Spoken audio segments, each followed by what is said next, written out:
Ju përshëndes sërish nga studio e lajmeve këtu në ABC News. Është bashkuar me mua në studio zoti Ivi Kaso, është sekretar për çështjet zgjedhore në Partinë Demokratike. Mirë se erdhët zoti Kaso, kënaqësi që ju kemi në studio. Mirëmbrëma, faleminderit për ftesën. Do të konsumojmë disa argumenta ditën e sotme, por do ta nisim nga lajmi i ditës.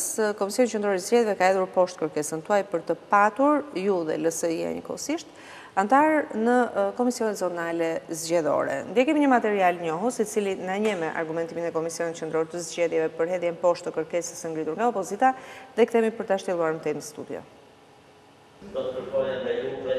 Partia Demokratike dhe Lëvizja Socialiste për Integrim nuk do të kenë komisioner në Komisionet Zonale të Administrimit të Zgjedhjeve në vendoret e 30 qershorit.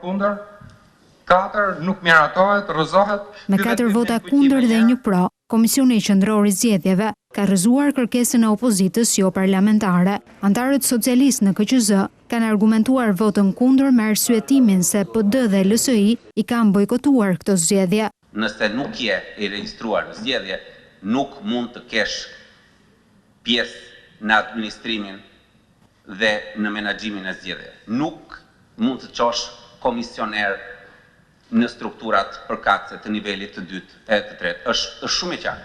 Nuk e di pse u bë ky provokim. Ndërsa kryetari i Komisionit Qendror të Zgjedhjeve Klemen Zguri u shpreh se kërkesa e PD-s dhe LSI-s vjen brenda kornizës ligjore. Neni 29.5 paragrafi 2 thotë: antarët e emëruar kryesisht qëndrojnë detyrë deri në emërimin e antarëve të propozuar nga partitë politike, po parti thotë. Sipas këtij neni, zëvendësimi duhet kryhet jo më vonë se 30 ditë para datës zgjedhjeve. Po pse që nga provokim, a thoni? Këta zotrinj që kanë sjellë listën, a janë parti politike apo jo?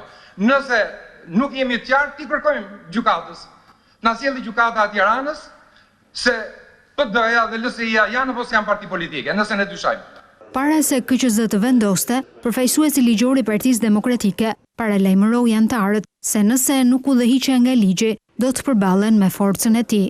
Procesi zgjedhor i cili i ofrohet këtij vendi është një proces i mbushur me paligjshmëri të cilat shkojnë që nga shkelja e afateve në çdo hap të procesit zgjedhor deri në tentativat për emërimin e një opozite fasad me qëllimin për të zvendësuar opozitën e vërtetë, gjej rastin në emër të opozitës bashkuar dhe të Partisë Demokratike në veçantë t'i paralajmëroj antarët e Komisionit Qendror të Zgjedhjeve që në qoftë se vendimarrja e tyre nuk udhëhiqet nga ligji. Kjo vendimarrje do të ballafaqohet shpejt me forcën e ligjit dhe me përgjegjësitë penale në rast të shpërdorimit të detyrës. Ishte shantazhi. Detajova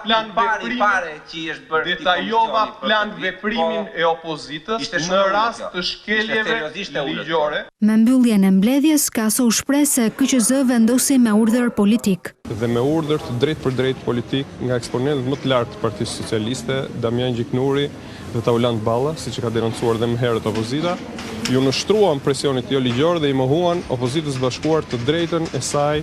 Partia Demokratike, sipas Kasos, do të ndërmarrë të gjitha hapat ligjor për ta kundërshtuar vendimin e Komisionit Qendror të Zgjedhjeve. Kthehemi në studio, zoti Kaso, ne i dëgjuam argumentat dhe kundër argumentat. Një pyetje që qarkullon është, derisa ju nuk do të merrni pjesë në zgjedhje, derisa ju nuk do të lejoni mbajtjen e zgjedhjeve, përse do të çonit antarët tuaj në KZAZ? Atëre, pyetja është legjitime dhe përgjigjen neve i kemi dhënë që në momentin që opozita e bashkuar, veçanërisht Partia Demokratike, cilën përfaqësoj, mori vendimin për të paraqitur Komisionin Qendror të Zgjedhjeve kandidaturat e saj, pra për të plotësuar detyrim ligjor që nga pikpamja e afateve e kishte tejkaluar, pasi janë komisionet nivelit 2 të administrimit zgjedhor që ngrihen 90 ditë para datës së zgjedhjeve, por ekziston dhe një hapësirë tjetër ligjore që pa penguar zhvillimin normal të zgjedhjeve, pra 30 ditë përpara mbajtjes datës së zgjedhjeve, partitë të cilat kanë të drejtë që të çojnë antarët e tyre në këtë komisione, pra që kanë nga njëra anë të drejtën dhe nga ana tjetër përgjegjësinë për të menaxhuar një pjesë të procesit zgjedhor, siç është Partia Demokratike, partia më e madhe e opozitës parlamentare, ta ushtrojnë këtë detyrim ligjor dhe në momentin që kemi çuar kemi bërë të qartë edhe arsyet.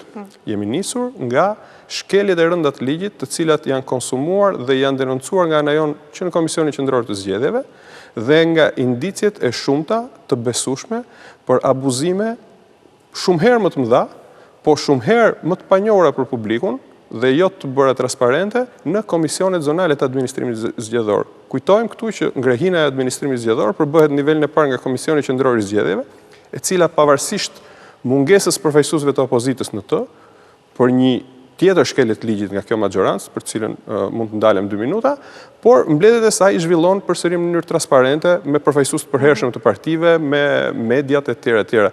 Dhe një pjesë e vendimeve të kundralishme, si edhe ky i sotmi, vinë vetiu në vëmendjen e publikut thjesht për natyrën e këtij komisioni. Imagjinoni çfarë ndodh në 90 komisionet e administrimit zgjedhor të nivelit 2, sepse janë 90 të tilla, dhe në të cilin janë të emëruar vetëm përfaqësues të majorancës dhe përfaqësues gjoja nga shoqëria civile, por që janë përsëri të majorancës.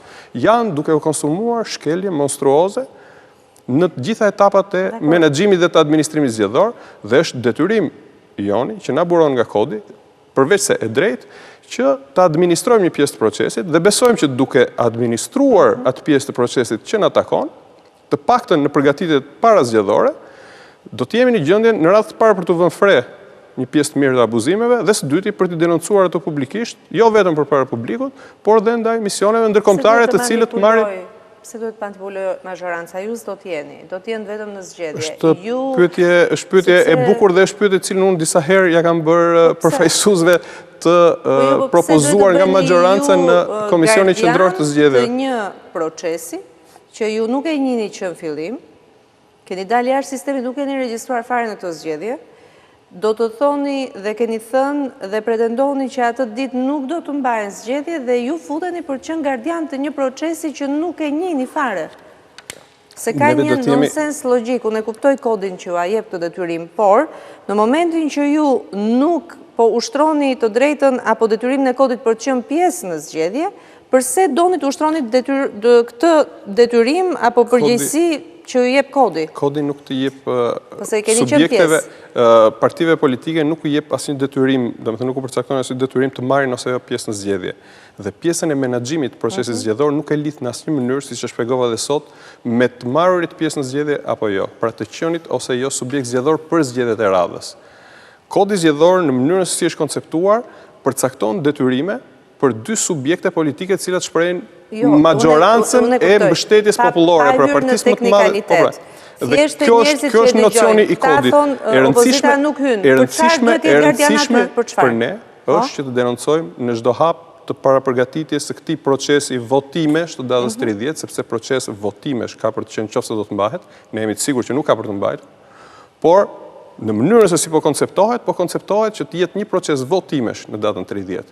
Dhe pavarësisht se konceptohet të jetë një proces votimesh, me kandidat vetëm të majorancës në pushtet, me administrator vetëm të majorancës në pushtet, u bëhet thirrje që të votojnë vetëm mbështetësit e majorancës në pushtet, përsëri ky proces është i mbushur me paligjshmëri në çdo hap të saj. Kemi denoncuar që është një majorancë e cila jo vetëm që nuk di që të menaxhojë një proces zgjedhor, por me gjitha i mungon vullneti për të organizuar një proces zgjedhor me standarde minimale, pasi dhe kur është e vetme në garë, vjedh, manipulon, shkel afatet dhe bën gjëra që nuk bëhen si vendimarrja e sotme. Dakor, megjithatë kundërshtarët tuaj mendojnë që ju doni të hynit në komisionin zonale zgjedhore pikërisht për të prishur zgjedhjet. Antarët përfaqësuesit tuaj do të prishtin gjithë logjistikën e zgjedhjeve dhe ky ishte qëllimi. Është një pretendim i pabazuar, një pretendim të cilit i kanë dhënë përgjigje sot edhe në Komisionin Qendror të Zgjedhjeve.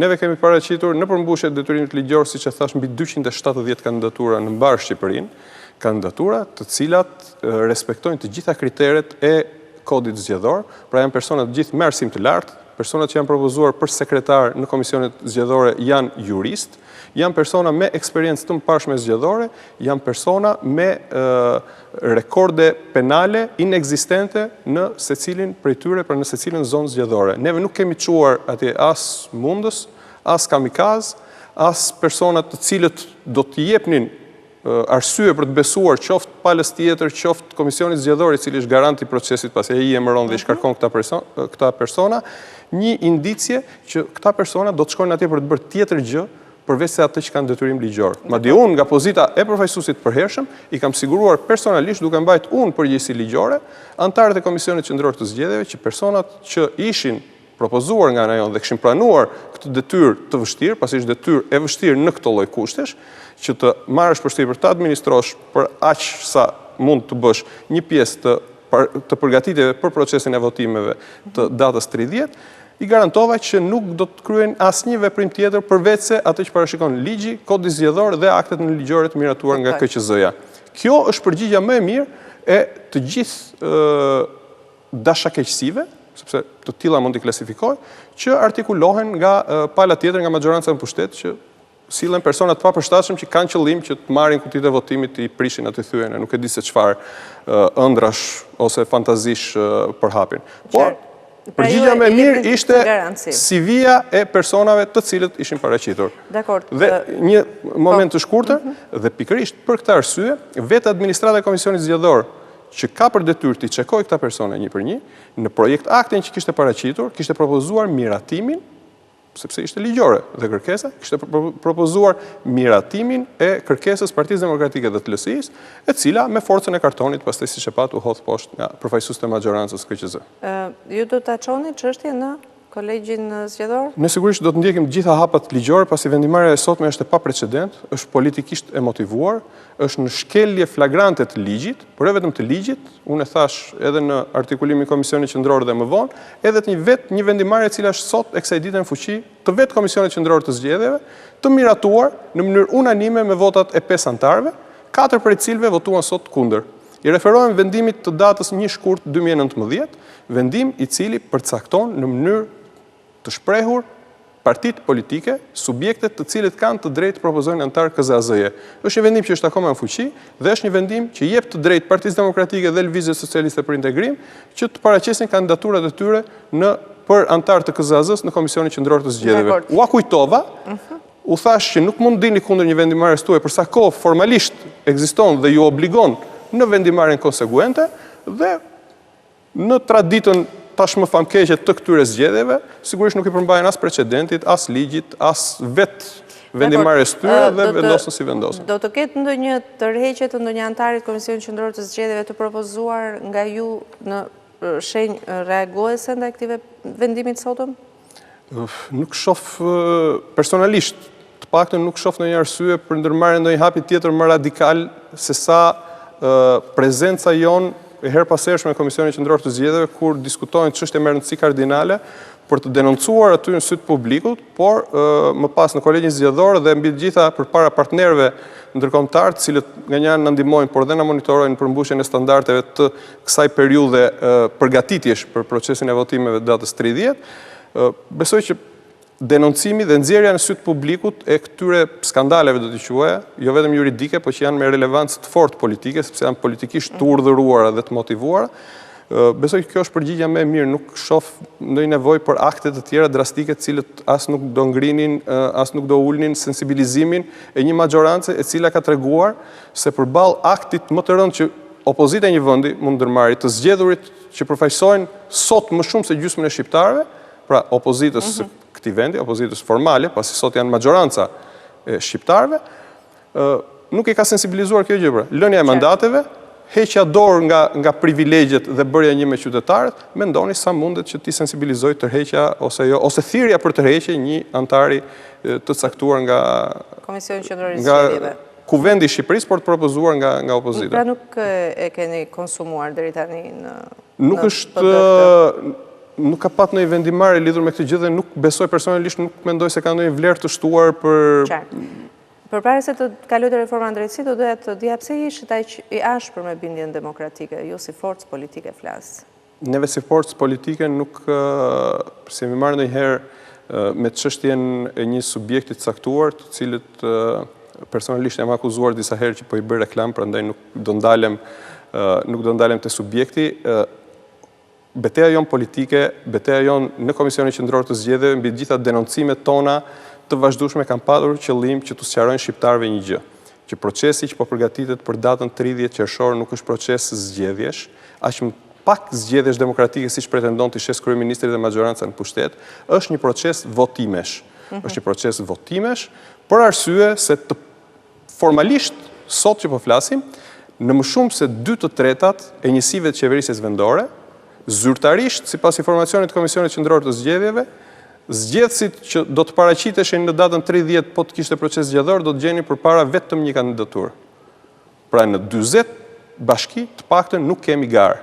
Dhe në 20 të tjera nuk do të kishim gjithashtu garë, në qoftë se me forcën e kartonit dhe duke ushtruar presion, Mazhoranca në pushtet dhe personalisht Edi Rama nuk do të urdhëronte shkeljen e ligjit në disa hallka për të regjistruar një subjekt dhe për ta shitur atë si opozita e vërtetë e këtij vendi. Pra për të krijuar një opozitë fasad. Detyrimi jonë si opozitë e vërtetë është që të demaskojmë opozitën fasad të Edi Ramës dhe për të treguar shqiptarëve, për ata pak që nuk është mbushur mendja ende, dhe mbi të gjitha ndërkombëtarëve, që në këtë vend nuk ka normalitet, nuk ka një proces zgjedhor normal dhe nuk ka asnjë opozitë që merr pjesë në proces. Ky është. Flasim pak për reformën në drejtësi, është folur shumë. Natyrisht që Partia Demokratike, Lëvizja Socialiste për Integrim thonë që reforma në drejtësi është një platformë që e iniciuar nga kryeministri Edi Rama, nga disa qarqe ndërkombëtarësh të cilëve ju interesonte, pavarësisht se ka marrë 140 votat e të gjithëve në atë mbrëmje të 22 korrikut kur u miratua. Pala përballë Mazhoranca ju akuzon që e gjithë kjo ndërmarrje për të futur vendin në këtë spirale bet pikërisht për reformën drejtësisë, sepse i trëmbet Partia Demokratike, LSI-ja zhvillimeve të reformës drejtësi, ngritjes së institucioneve të reja. Në opinionin tuaj, vetëm pak shkurt që pastaj të fillojmë me institucionet e reja të drejtësisë, si jurist. Shumë shkurt. Akuza mua si jurist e si qytetar i këtij vendi i angazhuar, sepse nuk mund të them që jam i pa angazhuar. Me thënë drejtën më bën për të qeshur. Më bën për të qeshur sepse si mundet që kryeministri i një vendi i cili ka 6 vjet, Mazhoranca e cilit është kapur në skandalet një pas njëshme, nuk mund të kujtoj një muaj të vetëm të pseudo qeverisjes tyre, sepse në këndvështrim tim nuk kanë qeverisur asnjë ditë kur kanë ardhur në pushtet, por nuk mund të kujtoj një muaj të vetëm pa një skandal, pa një problematik, pa një përgjim, dhe është absurde që në këto kushte, një kryeministër i cili është kapur, është faktuar duke vjedhur vota. Eksponentët e tij, jemi pak të kujdesshëm me termat sepse në për debate elaborojnë si duan, nuk është faktuar. Është një pretendim i juaj që gjendet, jo, dosja ndodhet prokurori dhe ne nuk e dim. Pra ju pretendoni që ndodhet në dosje, kaq dim ne. Ju lutem të flasim. Dakor. Atëherë, po të kishte një drejtësi të pavarur, tashmë do ta kishte faktuar dhe përgjegjësit që janë në Mazhorancë do të ishin mbrapa hekurave. Por në këndvështrimin tonë por nuk mund të thoni është faktuar që X, Y janë të përfshirë këtu. Nga informacionet që neve kemi, X, Y dhe të gjithë ata që opozita ka përmendur me emër janë të gjithë dhe ata që ka përmendur sot kryetari Basha në takimin që ka patur, që janë kandidat për kryebashkiak, të paktën 5 prej tyre, të gjithë gjenden të interceptuar në dosjet 339 dhe 184, të cilat janë vetëm maja e icebergut dhe dosjet e tjera të skandaleve i ka zbuluar një pjesë opozita, një pjesë media. Mjafton të kujtojmë këtu skandalin e fundit të Unazës, e tjera skandale pa fund. Dhe tani një kryeministër dhe një Mazhorancë që 6 vite është faktuar në shkeljet ligjit më shumë se një herë, ngre pretendimin që opozita që ka 6 vjet që është larguar nga pushteti, nuk administron as i grimc pushtet në këtë vend pas ka frikë nga spaku, është vetëm ose një rren për ata që duan ta besojnë, ose nëse është e vërtetë është akoma më e rëndë, sepse kjo parandjell dhe u fakton gjithë shqiptarëve se çfarë po gatuhet, cilat janë këto institucionet e reja dhe me çfarë fryme po gatuen dhe si vinë. Dakor, për institucionet e reja, për SPAK-un dhe Byron Kombëtare të Hetimit mund të keni opinionin tuaj, por sipas ministres Spiro Pali që ishte orën e kaluar në studio, gjykata kushtetuese që duket sikur është thembra e akilit të mos ekzistencës dhe një goditje shumë të madhe në fakt të sistemit të drejtësisë në vend, do të ngrihet brenda korrikut.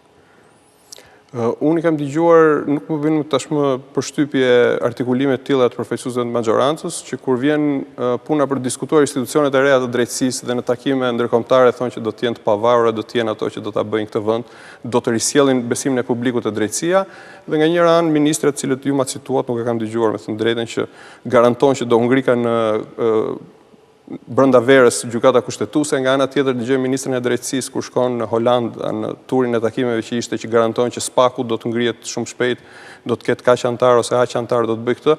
Pra kemi një dyzim qëndrimesh, nga njëra anë thonë që institucionet do të ngrihen të pavarura, qeveria është dorjashtë nga ngritja e këtyre institucioneve, dhe nga ana tjetër japin garanci për institucionet, jo vetëm institucionet që presupozohet të jenë të pavarura, ndoshta janë afate kohore që përcaktohen, janë ata të cilët i kanë shkelur të gjitha afatet kohore, janë ata, pra Mazhoranca, i referohen, që me anë të presionit paligjshëm edhe në organet e vettingut, kanë nxjerrë jashtë funksionit edhe gjykatën kushtetuese dhe gjykatën e lartë dhe më besoni që bëhet pengesë edhe për ngritjen e organeve të reja të sistemit drejtësisë.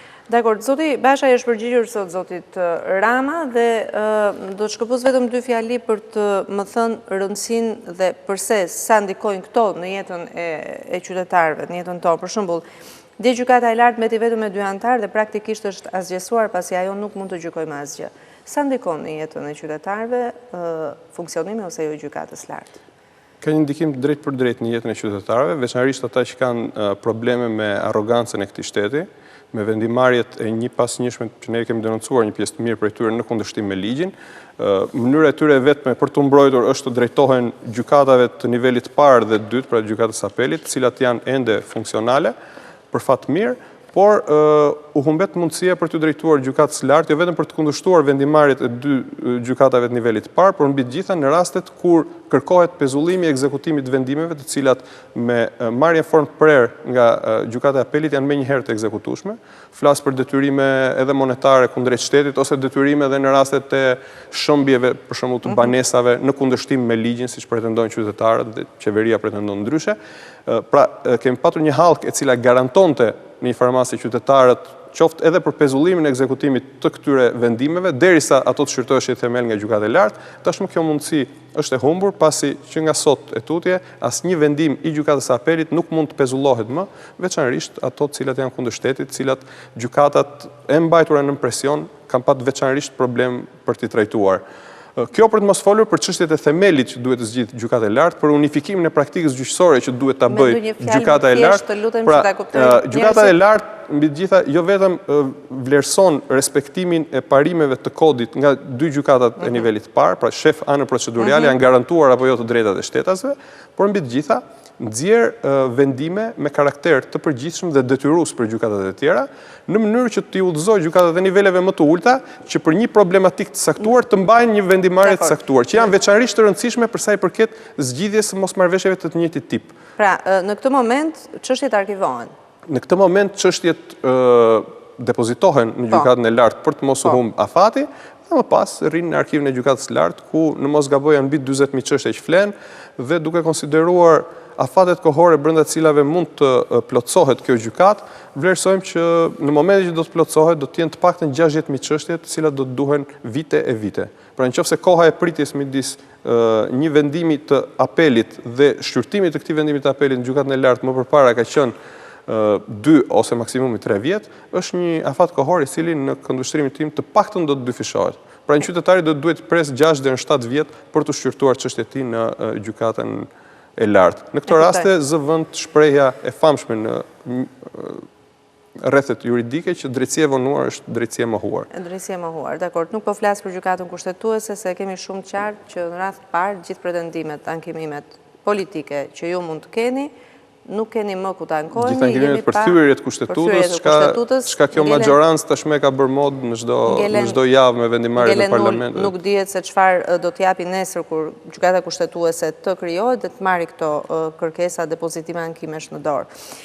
Ka një moment tjetër dita e sotme, është deklarata e 2 përfaqësuesve të Unionit CDU-CSU në Gjermani. Në fjalën e tyre ishte një fjali e cila krijoi ilaritet në qarqet mediatike kryesisht, është fjalia këtu hyn dhe masat e jashtëzakonshme pasi i drejtohet politikës shqiptare, zgjedhjet pa pjesëmarrje në opozitës janë problematike në aspektin demokratik, ndaj duhet vënë kryes gjitha opsionet që u garantojnë qytetarëve. Këtu hyn dhe masat e jashtëzakonshme, si për shembull shtyria e datës së zgjedhjeve lokale. Vjen një propozim i parë i hapur, zyrtar nga përfaqësues të ndërkombëtarëve. Do doja ndaleshim në fakt reagimi i Ramës, i cili mbas ditën e sotme në një reagim në Twitter shprehet: "U jam shumë falendërues miqve të Shqipërisë dhe partnerëve politik për vëmendjen e tyre ndaj situatës politike, por është dakord me gjithçka kanë shprehur publikisht dy deputetët dhe për nevojën e dialogut pa kushte, koha nuk pret sepse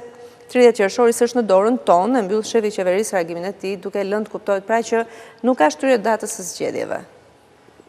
Çfarë komenti keni për këtë reagim të Ramës? Po, unë besoj që është një reagim fasad për të hedhur hi syve ndërkombëtarëve, ashtu siç e ka zakon në traditën e tij më të mirë kryeministri, pra nga një anë bën sikur përshëndet interesimin e tyre dhe vëmendjen e shtuar të tyre te kriza e thellë politike që po kalon vendi, dhe nga ana tjetër përgjigjet që 30 qershori është i panegociueshëm dhe nuk shtyhet. Megjithatë, ai ka dërguar 2 letra Bashës. Kujtoj këtu për të gjithë ata që kanë pak memorie dhe kanë mbi gjitha interes, që në radhë të parë ka qenë ai vetë që kur ka qenë në opozit i ka shtyr 2 herë datën e zgjedhjeve për certifikata, dhe jo më larg se 2 vjet përpara në pozitën e kryetarit të qeverisë nuk pyeti as për kushtetut, as për afate kushtetuese, kur shtyu datën e zgjedhjeve të pjesshme të Bashkisë Kavaj, në mos gabojmë. Pra, fraza me të cilën e mbyll tregon edhe një herë më shumë, qofse ishte nevojshme që qëndrimi që mban kryeministri ndaj thirrjes vërtet edhe të sinqert të miqve tanë europian është përgjigje të paktën e pasinqert në mos tallse. Nuk mundem të kaloj kushtetutën, ka thënë zoti Rama. Nuk mundem do ta bëj. Çudi se nuk e mendonte kështu 2 vjet më parë, kur pa pyetur as për president, as për kushtetutë, i shtyu zgjedhjet 2 ditë përpara se të mbaheshin. Po sepse ditën e premte ka deklaruar kishte hapësirë, në qoftë se do të kishte dekretuar presidenti Meta në datën 27 dhe hapësira ligjore do të ishte deri në datën 30, atëherë po vërtet unë do të shkoja në limitin e fundit kohor. Nuk e kam këtë sepse ka vendosur datën 30, thotë zoti Rama. Kujtoj që për zgjedhjet e pjesshme të Bashkisë Kavaj, të cilat ishin dekretuar të mbaheshin ditë diel, deri ditën e premte kryeministri thoshte betohej për betohej që do të kishte zgjedhje. Ditën e premte mbasdite, vetëm 36 orë përpara mbajtjes faktike të zgjedhjeve, doli dhe tha që të shtyhen zgjedhjet dhe ashtu ndodhi. Nuk pyeti as për kushtetut, as për dekret, as për dekret të presidentit, nuk ka rëndësi, mekanizmi është i njëjtë. Mekanizmi kërkon vullnet politik. Në 61 bashki të vendit. Mekanizmi nuk ka zgjedhje, ka votime, në 41 bashki ka emërime, nuk ka as votime. Në 20 mundet që të ketë një proces fasad, siç e thash më përpara. Për këtë shqetësohet kryeministri. Unë besoj që ku ka vullnet politik, ka zgjidhje. Ajo që mungon nuk është zgjidhja teknike ligjore, është mungesa e vullnetit politik. Te vullneti politik. I ka dërguar 2 letra të hapura zotit Basha dhe kërkon dialog pa kushte, pa hajde të flasim. Zoti Basha ka kthyer një përgjigje që e di, por ka kthyer një përgjigje që e ka bërë fare të qartë. Në emër të këtij vullnetit politik flas. Nuk gjen një hapësirë që të rikthehet natyrës në bisedime, mos të shkojë vendi drejt përplasjes. Sigurisht është shqetësimi im primar që vendi mos shkojë drejt përplasjes dhe neve kemi artikuluar zgjidhjen politike. Zgjidhja politike fillon me largimin e shkaktarit të krizës. Shkaktari i krizës mund të jetë i dobishëm në zgjidhjen e krizës vetëm në një mënyrë, vetëm duke u larguar. Dhe më pas, sigurisht, zoti Basha, opozita e bashkuar në tërësi, kanë shprehur gatishmërinë e tyre për të ulur në tryezën e dialogut dhe për të gjetur një zgjidhje afatgjatë në të mirë të Shqipërisë. Por qëllimi është largimi i Edi Ramës si shkaktari kryesor për gjendjen e krizës pa precedent dhe shumë dimensionale në të cilin gjendet sot vendi. Dhe shkaktari i krizës mund të bëhet i dobishëm vetëm në një mënyrë, vetëm duke u larguar. Duke u larguar si kryeministër, por natyrisht si aktor kryesor politik. Duke u larguar si kryeministër, zoti Basha besoj e ka artikuluar edhe publikisht që nuk është opozita ajo që i dikton Partisë Socialiste në këtë rast këtë do mbajnë ose jo kryetar, por duhet largohet si kryeministër, ai nuk mund të garojë si kryeministër. Dakor, keni një protestë ditën e shtunë. Në protestën e radhës ka patur një reagim të fortë të ndërkombëtarëve pak përpara fillimit të protestës, është dënuar përdorimi i molotovit, është dënuar një qasje ndoshta ndaj zotit Borçart në shtëpinë e tij, një grup përfaqësuesish, një grup të rinj, madje u ngjitën deri në katin e banesës ku ai jetonte dhe kjo është dënuar një zëri nga ndërkombëtarët. Si do të organizohet protesta e shtunës nga ju? Atëherë, protesta e shtunës do të organizohet në mënyrë të ngjashme me protestat e mëparshme, e ndryshme dhe shpresojmë shumë herë më masive, ka për qenë pjesëmarrja e njerëzve, entuziazmi i njerëzve, të cilët veçanërisht pas 2 protestave të fundit, të një pasnjëshme për protestës ditë shtunë dhe të protestës heroike do ta quaja unë ditën e hënë në shi për më shumë se 3 orë, dhe masivitetit asaj proteste, më besoni entuziazmi i qytetarëve është shtuar, është shumë fishuar dhe neve presim protestën e kësaj të shtunë një pjesëmarrje spektakolare të jashtëzakonshme të qytetarëve. Sigurisht është kujdesi i organizuesve të protestës, i Partisë Demokratike, i opozitës bashkuar, që të kujdesen për mbarvajtjen e protestës. Gjej rastin të ritheksoj që neve, si organizatorët të protestës, kur nuk kemi bërë thirrje për dhunë, madje sa ka qenë e mundur, kemi qenë në krye detyrës, ashtu siç ka qenë dhe sekretari organizativ në momentet kur është dhunuar nga forcat e rendit, për mbarvajtjen e protestës, për të qetësuar dhe ata qytetarë të cilëve niveli i halleve të tyre personale dhe i padrejtësive të cilat kanë pësuar në kurrizin e tyre, në shtëpitë e tyre nga kjo qeveri, i shtynte që të bënin gjeste ndoshta dhe jo të papërputhshme deri në një farmase me një protestë tërësisht paqësore, por ka qenë kujdesi jonë që të marrim të gjitha masat dhe në çdo rast jemi atje për të qetësuar protestuesit dhe për të përpjekur për ta mbajtur protestën në limitet e protestës paqësore dhe të ligjshme. Do të fillojë nga kryeministria, si do të jetë? Do të fillojnë në bulevard dhe më pas do të rrugtimi që do të ndjekim dhe zhvillimet e protestës do të diktohen më shumë nga masiviteti i njerëzve dhe nga entuziazmi qytetar sesa nga një plan i organizuar nga opozita. Pra do të jetë në bulevard, do të mbaj fjalim Basha dhe pastaj marshimi apo si? Do të ketë surprizë, sigurisht do të fillojnë në bulevard, më pas do të ketë lëvizje, por që do të diktohen veçanërisht nga masiviteti i qytetarëve dhe nga entuziazmi i tyre. Në çfarë ore nis protesta? Nis në orën 7 masdite, 19:00 në bulevardin Dëshmorët e Kombit. Dakor. Unë ju falenderoj shumë zoti Kaso për gjithë opinionin që ndat në studion ton. Isha me zotin Ivi Kaso, është sekretar për zgjedhjet në Partinë Demokratike, ekspert ligjor pranë kësaj force politike. Kaloj në një hapësirë publicitar për të vazhduar me tirazh fillime.